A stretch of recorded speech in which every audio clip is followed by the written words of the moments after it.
Okay, so for the end exam, you will get 4 questions. 4 questions. And the end exam will be closed book exam. Closed book exam. It will be held in the lecture halls in the physical mode. So the exam will contain 4 questions. So the first question, I mean, one of the questions will be on microwave propagation. Microwave propagation. Okay. So under microwave propagation, you will be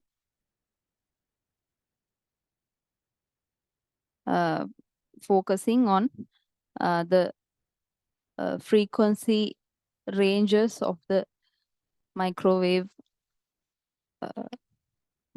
frequency, right? So you need to know the frequency ranges that are considered under microwave. So basically, we are considering gigahertz ranges for the microwave communications. So those ranges you need to know, and basically the wavelengths. You need to have a idea about the wavelength range. Also, you need to know what are the microwave applications, and you need to know the microwave bands. Like there are microwave bands which are widely used, such as like we call them X band, KU band, KA band. Likewise, there are several bands which are used for different applications. So you can go through those bands and you can refer like details regarding those. You need to know what are the like applications basically of these bands, right? So basically there will be some questions regarding microwave propagation and the basic concept of microwaves. Apart from that, you need to know the significance of maintaining precision in microwave circuit designs in terms of maintaining the dimensions of the circuits. So microwave circuit dimensions must be maintained precisely and accurate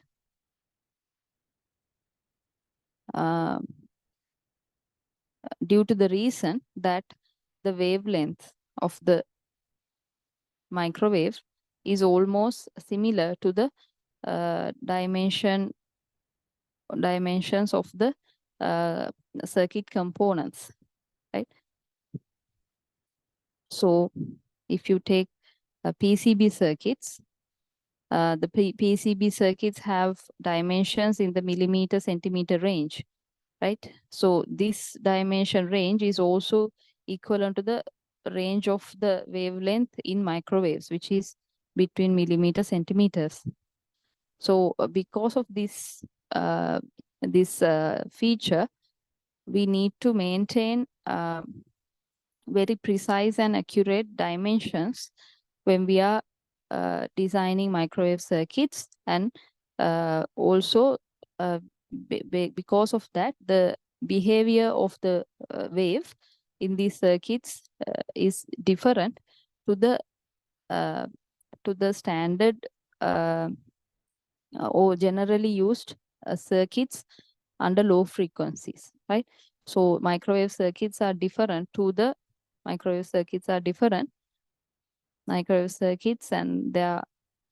and the wave propagation inside the circuit differs from the uh, and the wave propagation differs from the wave, or so from the voltages and currents that we use in the normal circuits, right? Differs from the voltages and currents that we use in the normal circuits under low frequency, right? So microwave circuits and wave propagation differs from the circuits that uh, that utilize low frequency and utilize low frequency signals, low frequency signals, right? So due to using the low frequency signals, the voltages and currents in those circuits remain same uh, throughout the entire circuit.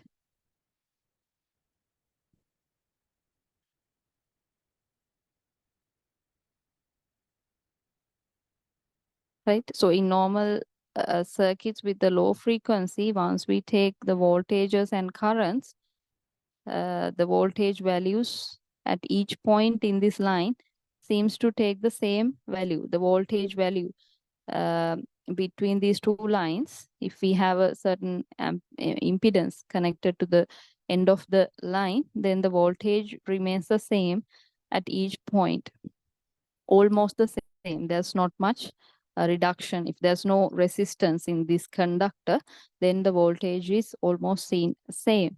However, in the microwave circuits, we cannot see this behavior. The behavior is different. The difference is the voltage amplitude changes from one point to another point. The voltage amplitude changes as according to a wave. So the amplitude of the voltage is increasing and decreasing, coming to a minimum value, and then again increasing. So the voltage values are varying as a wave in the microwave circuits. So because of that, the behavior of the voltages and currents is different in the microwave circuits when compared to the low frequency circuits, the circuits that use low frequency voltage and current voltages and current signals, right? So so the frequency matters a lot when we consider the behavior of voltages and currents throughout the circuits in these electrical and electronic systems. So in normal circuits, means in the standard, the circuits that we usually use in our labs to do experiments. Most of the time we use low frequency signals, and we therefore we can see constant voltage throughout the circuit element, and if we do not have impedance through it. So because of that, we do not have any problem with the voltage change at that moment. But in microwave communications, we can see distinctly that the voltage is behaving as a wave. So because of that, we need to be specially concerned about that behavior once we are designing like matching circuits to the once we are designing some matching circuits to these microwave circuits, and once we decide the amount of power that we can deliver from microwave circuits, and so on, right? So so basically, once we are designing microwave circuits, we need to take into the consideration of the behavior of voltages and currents in the circuit when we are in the circuit in order to decide the best best solution for a certain problem.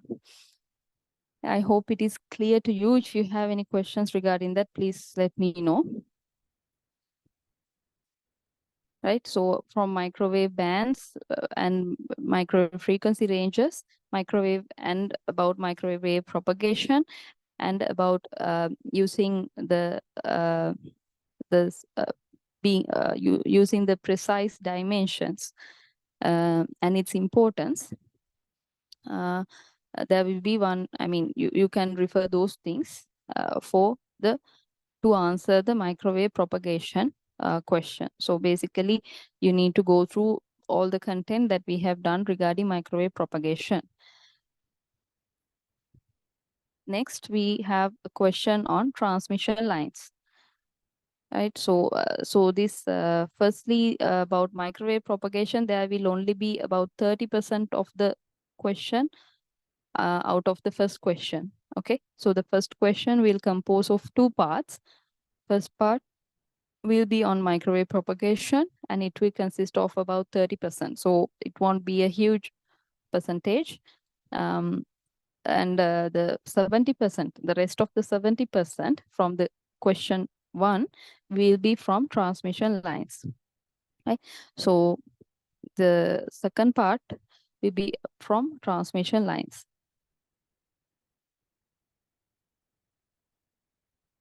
So you need to prepare ahead about the theory that you have learned about the transmission lines. So specifically about the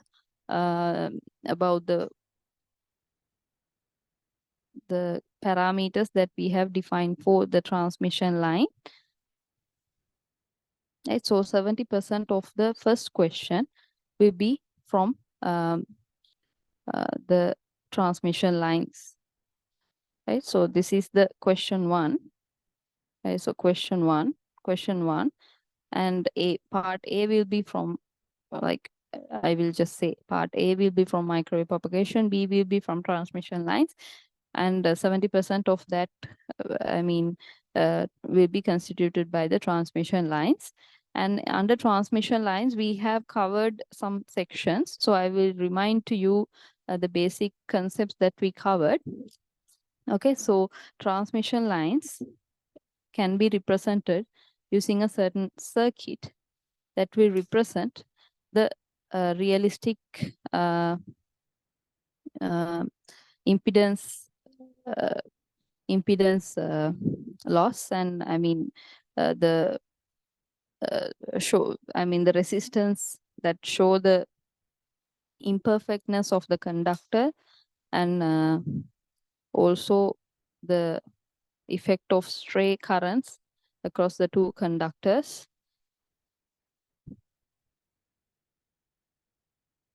So based on these effects, the transmission line can be denoted using a circuit diagram. So this is the cross section of a transmission line. This is a cross section of a transmission line, right? So this cross section means like this same cross section will be repeated all throughout the transmission line, and we will we will consider this as the same composition of the transmission line at every delta Z part of the transmission line. So the transmission line contains delta Z parts, multiple delta Z parts,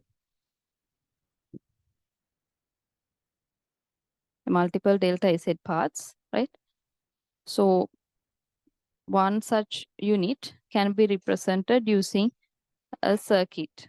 So the circuit contains mainly 4 elements: the series resistance, series resistor, series inductor, the shunt resistor, shunt capacitor, right? So shunt resistor we call as shunt conductance. Shunt conductance, and the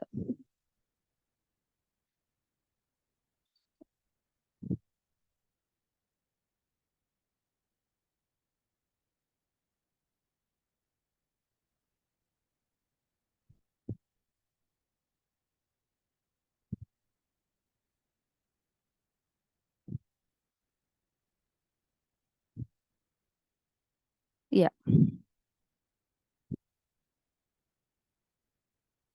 This is a shunt capacitance. So the circuit diagram of the transmission line,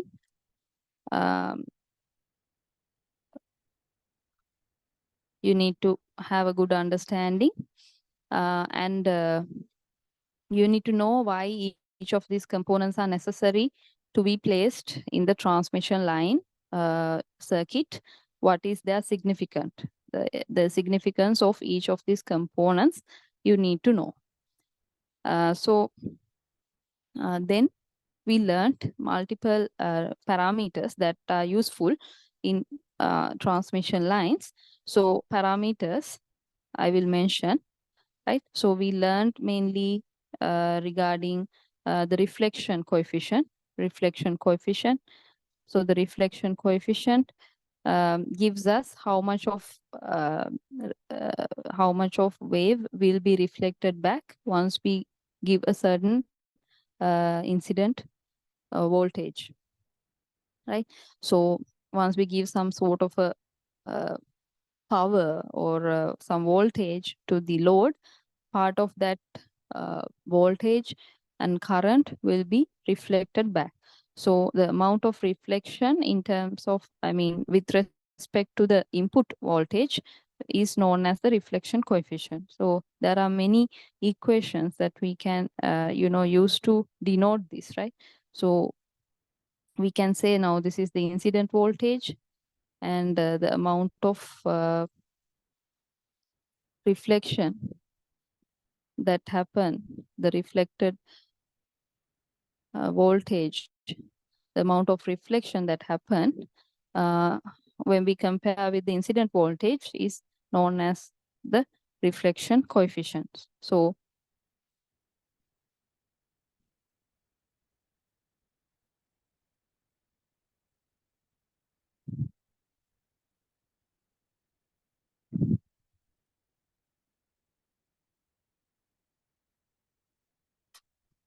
right, so this also can be represented using impedance values, where we can represent the reflection coefficient as the load impedance minus characteristic impedance of the line divided by load impedance plus characteristic impedance of the line. Also in here, since like we are putting the reflection coefficient of the, the impedance of the load in here, actually what we get is the reflection coefficient at the load, right? So you need to keep that in your mind. The reflection coefficient can be measured at any point in this line, right? So the reflection coefficient can be measured at the load. If this is the load that is connected to the end of the transmission line, we can measure that reflection coefficient here, and that reflection coefficient is known as the reflection coefficient at the load. Okay, so that value we can find using this equation, right? Other values, other reflection coefficient values, we can measure, right? By taking the phase difference into consideration. Okay, I will explain about that in a little while. For the moment, you need to know that the reflection coefficient at the load is simply given by this equation, where you just need to substitute the load value and the characteristic impedance into this equation.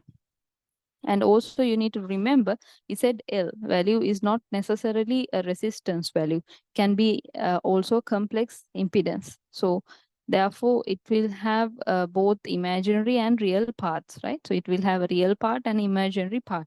So we can denote it as a plus BJ or JB style in that format.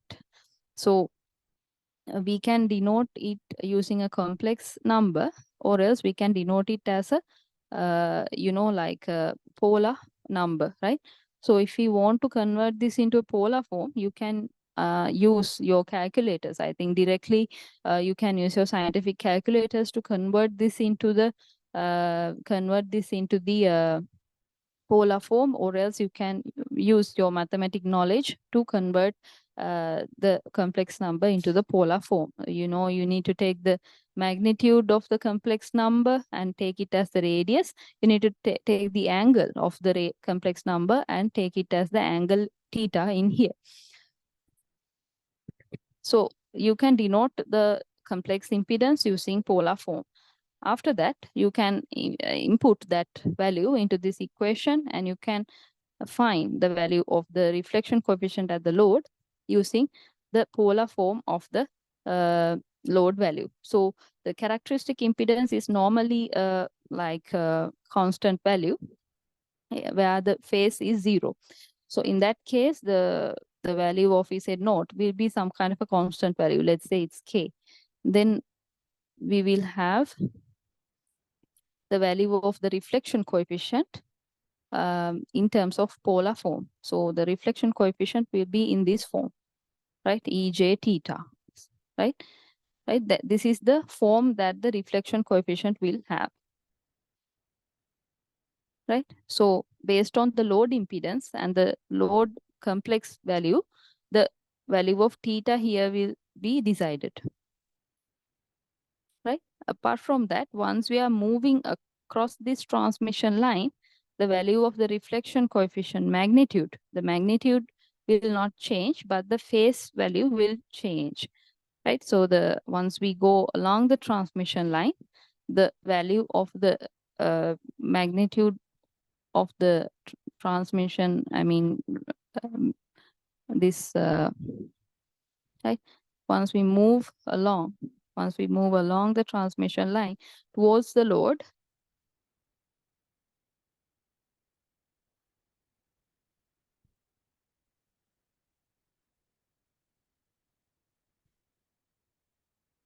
the reflection coefficient's magnitude will remain constant, will remain same. Theta will change. Theta will change, right? The theta value will change.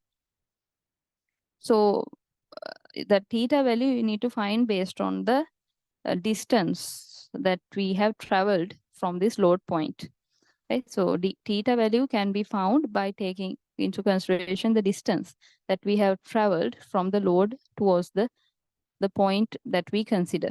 Distance traveled from the load. Oh, sorry. I think I lost it. From the load,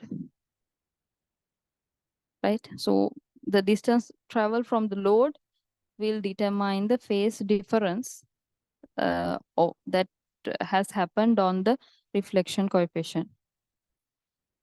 So basically those ideas, I hope you can have a good understanding.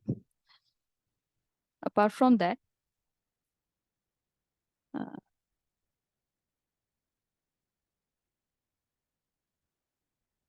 we can use a certain equation to find the theta value easily. The theta value here, right? As I said, depend on the distance that we travel from the load.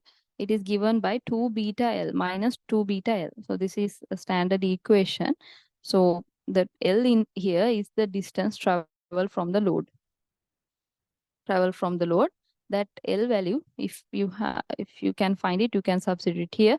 And then the beta value is computed by taking the ratio of 2 phi over lambda. So the 2 phi over lambda has to be found, and the lambda value is determined based on the frequency of the wave that is getting propagated in this transmission line. Okay, so if you know the value of lambda, you can substitute here. And sometimes the distance that you travel, they give in lambda terms. So if you are given that we move a distance of 0.18 lambda from the load towards the source, then we can easily find the theta value by substituting 2 phi over lambda as the beta and 0.18 lambda as the L. So we can cancel out these wavelengths parameter, and we can find the value, resultant value of this equation. So using that, we can find the theta. Right? And apart from that, another equation that is important for your understanding is the input impedance equation. Right? Input impedance equation. So before giving that equation, I will give the OTP, I think, for you to mark your attendance. I don't know whether that is working. I will check.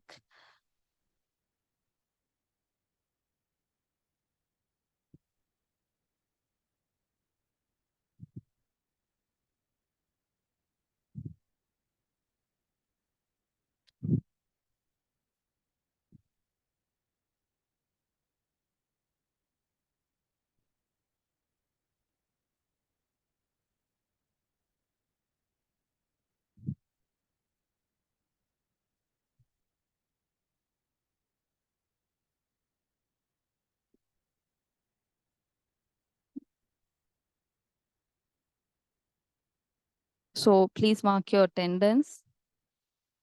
Please mark your attendance using this OTP.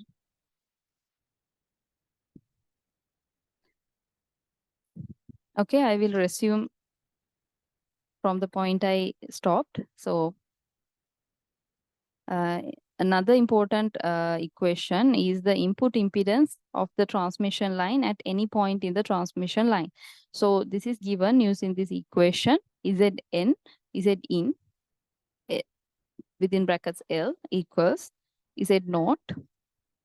Inside brackets, we have ZL plus J Z naught tan beta L divided by Z naught plus J ZL tan beta L. Then what we have is in here, right? What we have in here is that the input impedance at a distance L from the load. This distance is measured from the load, right? Distance is measured from the load towards any point on the transmission line.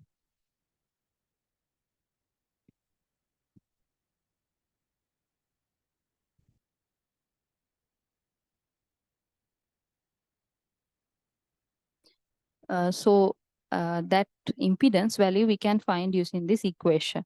So the value of beta and L, you need to substitute based on your condition. So if you know the value of the length that you travel from the load, right? So I will erase this.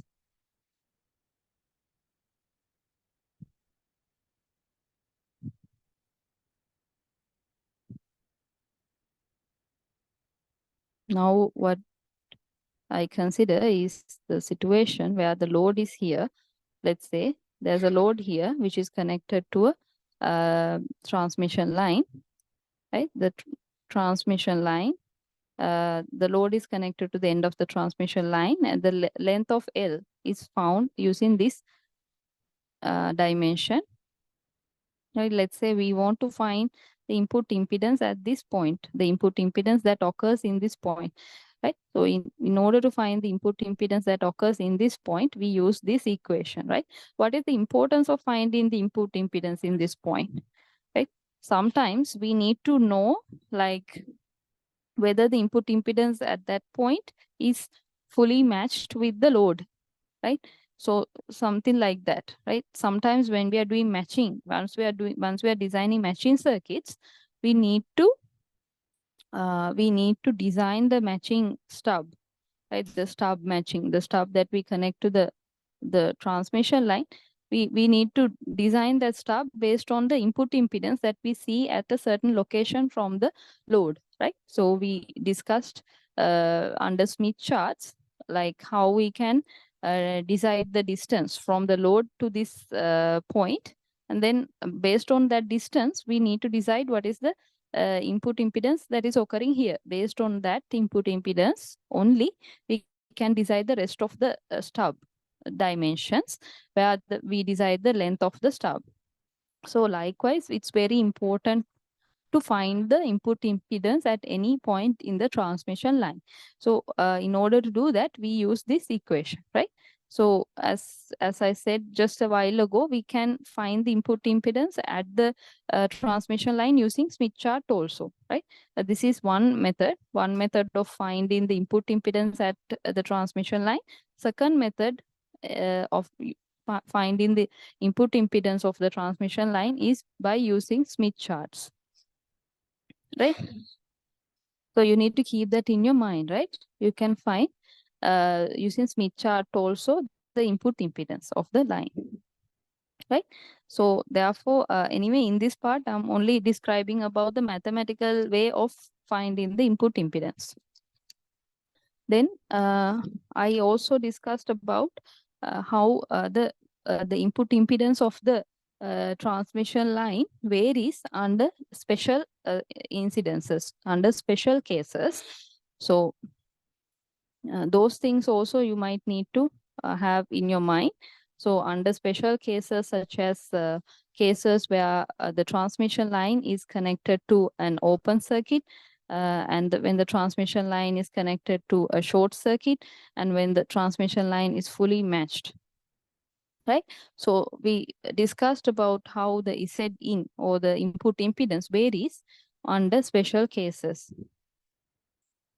right? Under special cases, right?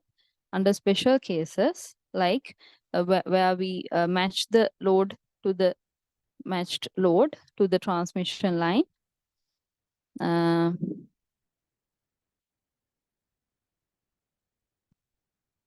and where we short circuit the end of the transmission line, and where we open circuit the end of the transmission line, right? Under these incidences, we discussed how the input impedance varies, right? So the input impedance varies according to these kind of charts, right? I will show you, right? So the input impedance, once we have, for example, once we have the load fully, short circuited, once we have the load fully short circuited, or the load point is short circuited, then the input impedance is varying with respect to the tan beta L function. So the input impedance is varying according to J tan beta L. You can refer your notes. So that will behave like this, according to the tan function. So this behavior, right? This behavior will, can also show a certain pattern. So the same impedance is repeated at lambda over 2 instances, right? So the same impedance in here, for example, and the impedance in here is repeated at lambda over 2 in distance. So the same impedance is getting repeated, and the impedance is following tan function. So tan function, you know what tan function is. So the impedance of the line is varying according to the tan function. So at the load point, this is the load point. At the load point, we have zero impedance.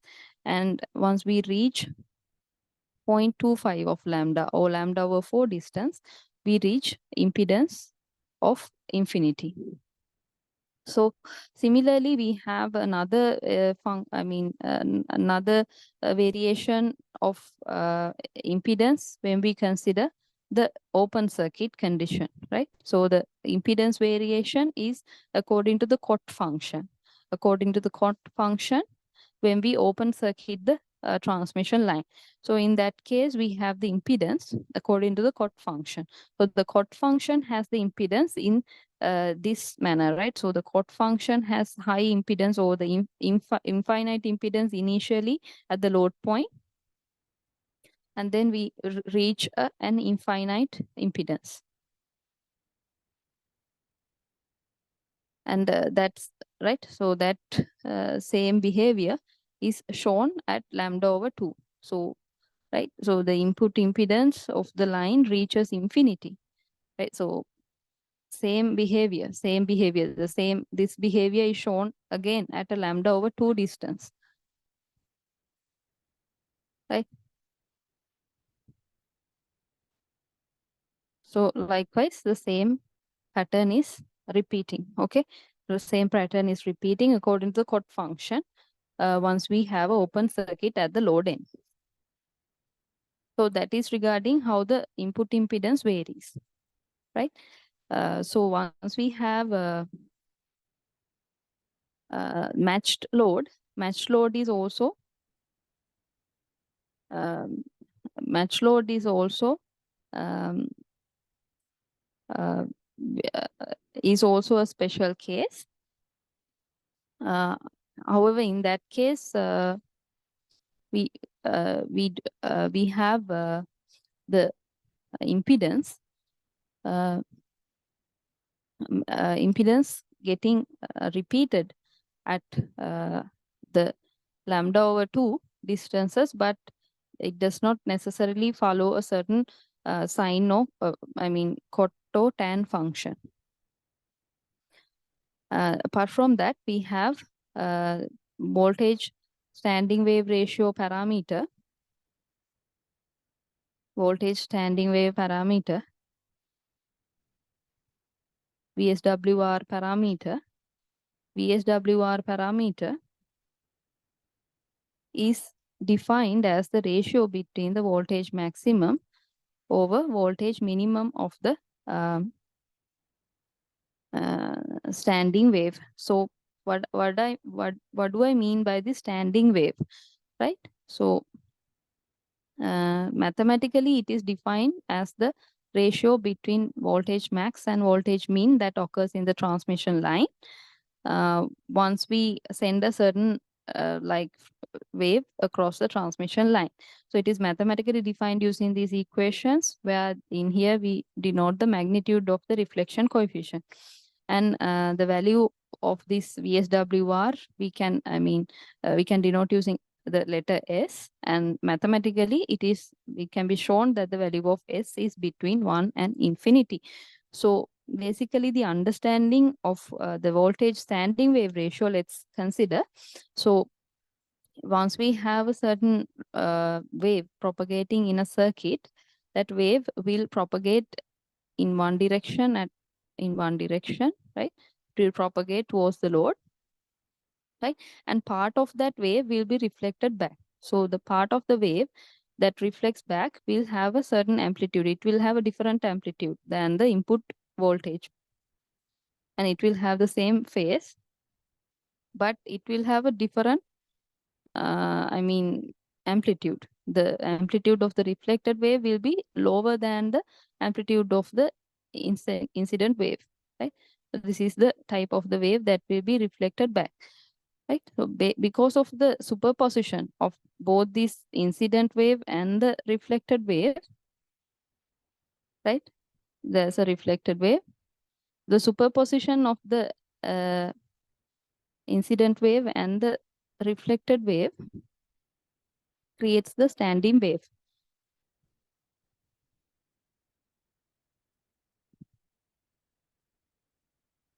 Creates a standing wave, right? So the standing wave will be created by taking the addition of the incident wave and the reflected wave. And when I take the addition, I will be left with a wave like this. I will draw that. Specifically considering voltage, I will draw that, right? So once I take the voltage pattern in the transmission line, right? After sending, after some time of propagating the wave, propagating a certain wave with a certain frequency in the transmission line, I will observe that the voltage in the transmission line will vary like this. It will have a pattern like this. Actually, my drawing is not that good. The amplitude is same in all these points. Amplitude is same and the width is same. Let's just assume the width is same, and there's a certain voltage minimum value that occurs after adding these two waves, and there's a certain maximum voltage that occurs after adding these two waves. The resultant wave pattern will look like this, right? The resultant wave pattern will look like this. right? This is how the resultant standing wave will look like, right? So the resultant standing wave will look like this, right? So what we do when we take VSWR is we take the ratio between the voltage maximum that occurs in the line with the voltage minimum that occurs in the line, right? So that is what we are finding as voltage standing wave ratio. Okay. Apart from that, we discussed also regarding the amount of power that will be supplied to a load under the reflection coefficient values of tau L, right? So the reflection coefficient value, its magnitude will vary between 0 and 1, right? It is like it is showing the ratio of reflected power, right? Ratio of reflected wave when we consider with the incident wave, with respect to the incident wave. So because of that, this reflection coefficient value will always be 0 and 1, because the maximum that the reflection coefficient can take is 1, because the maximum or the worst case scenario is that the entire wave can reflect back. So that will happen when the reflection coefficient's magnitude will be equal to 1, right? So the other important equation is the power that is delivered to the load. Power that is delivered to the load. Power delivered to the load. And the power delivered to the load, the average power. Okay, let's say the average power. So average power delivered to the load is given as half. Half we are taking to take the average of the power delivered, and real part of the voltage in terms of phasor. I mean, we are writing these terms in terms of phasor quantities. So therefore, phasor quantities means they are written as polar form, like its magnitude with respect to its magnitude and with respect to its angle. So we have voltage e to the j some angle value here. So that is how we denote the voltage value. Then we denote the current value also similarly using its amplitude and its angle, right? We take the conjugate here because we want to take the maximum value that we can take out of the voltage and current product, the product of the voltage and current values. Once we want to take the maximum out of that, we take the product between the voltage value and the conjugate of the current value. Okay, so only by doing that we can get the maximum value that we can get for the product between voltage and current, right? Anyway, after after doing that calculation, we can simplify this further as this, where the power delivered to the load can be found by taking the maximum of the voltage amplitude that we have supplied in the incident wave to the load, and by taking 1 minus tau L squared, right?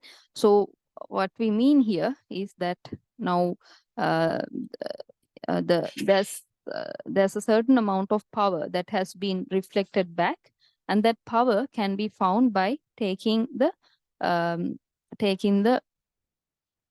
power delivered to the load minus the reflected power. So once we take the tau L squared into half, once we take the product of this term with the tau L squared, we can find the amount of reflected energy, right? Amount of reflected energy we can find using that expression, right? So once we take the product between these two terms, we can find the amount of reflected energy, right? So by taking 1 minus the reflected energy, we can find the amount delivered to the load, right? So I hope that is clear to you. If you don't understand that, please let me know. Okay, so That is mainly regarding the important parts that we discussed under transmission lines, right?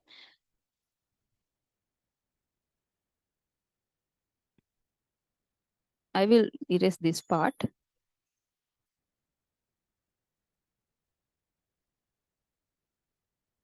Right, so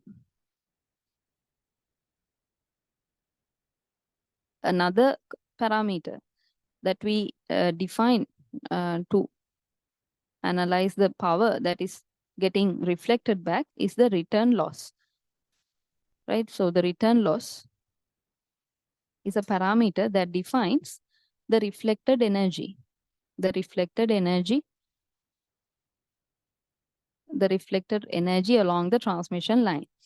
The reflected energy we can find by taking the minus 20 log, the magnitude of the tau L, and it is coming in dB. Units are in dB. So if the units are in dB, what we do here is that we take the log value of the tau L. Tau L is can be defined as the ratio between the reflected wave over the incident wave, right? So since this is a voltage value, voltage ratio, in order to convert this parameter into an energy value, we need to multiply it by its second order, right? So in order to multiply by its second order, we add minus 20 in here or 20 in here, right? So by taking 20 into log, we can convert this tau L reflection coefficient into a energy value, right? So, and then we can get the output in terms of dB, right? So that is basically what we do here as finding the return loss value, right? So basically those are the things I wanted to mention under transmission lines. If you have any questions regarding that, please ask me. I will explain to you again. So I was explaining about the composition of the end exam. So I will discuss about the next questions and their content. So we have the question number 2 that will be on Smith charts, right? So Smith charts.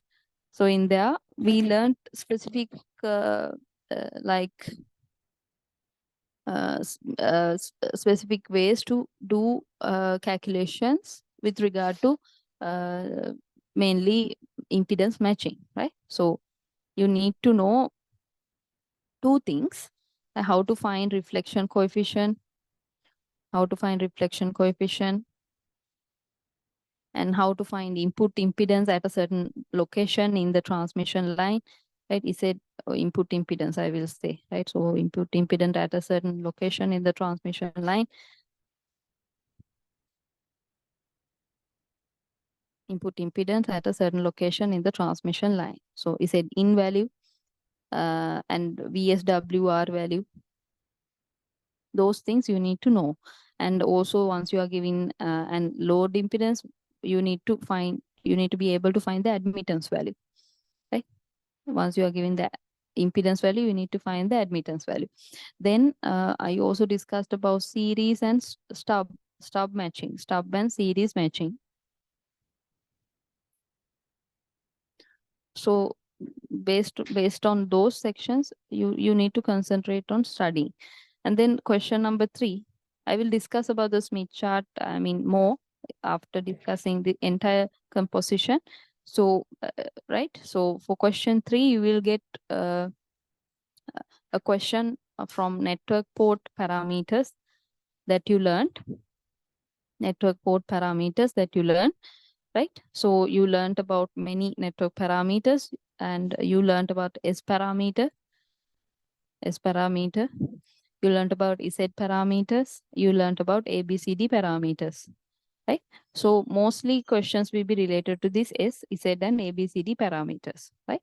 You need to focus on those parameters. And question number 4, we'll focus on a branch line coupler design, right? Coupler design, right? So question number 4, like 25% of that content will be from branch line coupler design. And the next part will be from low pass filter design. Low pass filter design. Right? So 75% will be from low pass filter design. Okay, so that is the composition of the end exam. Right? So I hope it is clear to you. If you have any questions, you can ask. So this is the composition of the end exam for you. Okay, and I will also take this time to explain to you some concepts related to Smith chart that you can remind yourself. Okay. So the Smith chart is basically a round shape.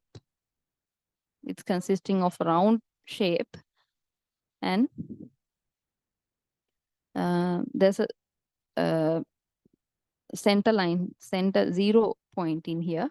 Sorry, 1.0 point here, 1.0 point here. And there are circles in this chart that denote a real value of the impedance. And there are arcs like this that are going up and that are going down, right? So if we have a certain impedance of A plus B J nature, first we need to find which circle correspond to the value of A, and then we need to find which arc that correspond to B. Let's say this arc correspond to B plus B, and then we will take the intersection between the circle and the arc, and then based on that we will mark the impedance at that point. So another thing we need to know is that this impedance that we consider should be normalized impedance. So the first thing you need to do is you need to normalize the impedance, and then you need to mark it in the Smith chart. Otherwise, you might not be able to find your point on the Smith chart. So we discussed about how to find the reflection coefficient, right? So once we consider this scenario itself, now if the load impedance is of this value, the reflection coefficient at the load is given by the vector that we can draw between the center point in the Smith chart, which is at 1.0, and the load point, right? This vector gives us the reflection coefficient. So this is the reflection coefficient vector, right? So this reflection coefficient vector gives us the magnitude and the angle of the reflection coefficient. The magnitude can be found by taking the magnitude of this radius, right? So this radius magnitude we need to find, right? That magnitude we can find using either the scales in here. We can find it using the scale in here, that by projecting it to the scale at the bottom. There are many scales at the bottom of the Smith chart.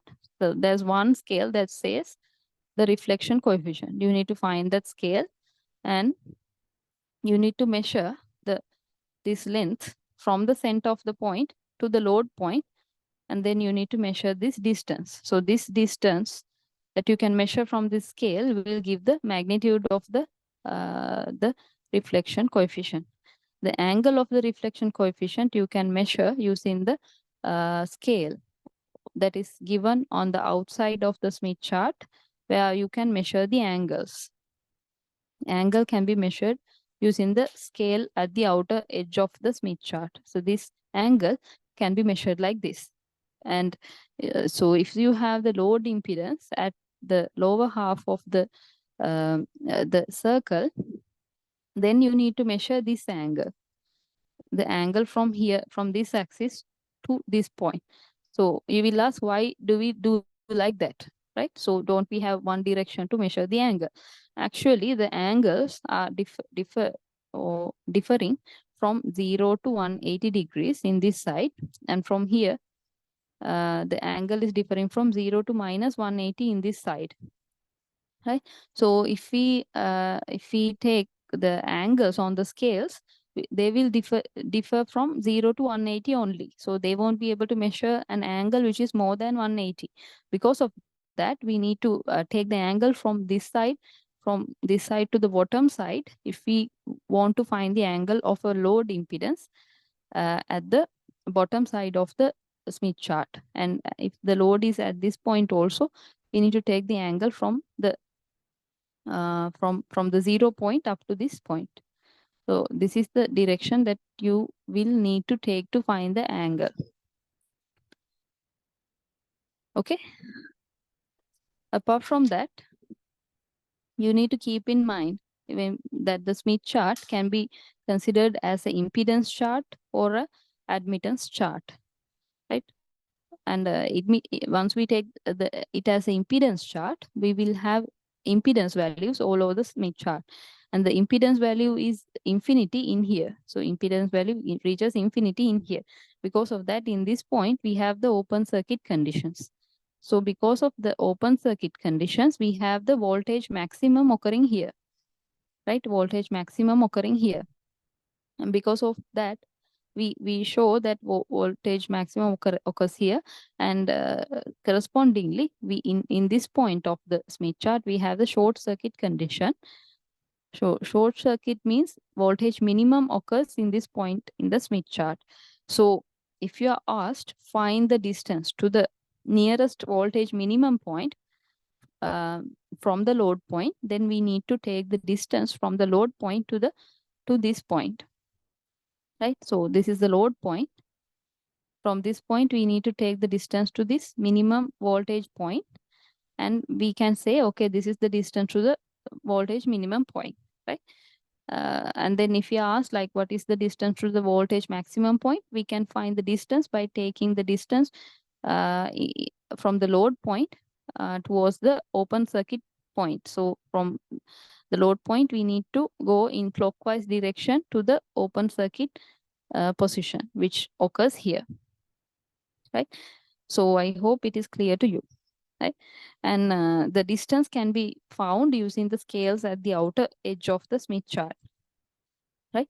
And those are the things that I wanted to mention specifically regarding the Smith chart, right? So if you have any questions regarding Smith chart or any other content that I covered, you can come and meet me in my office.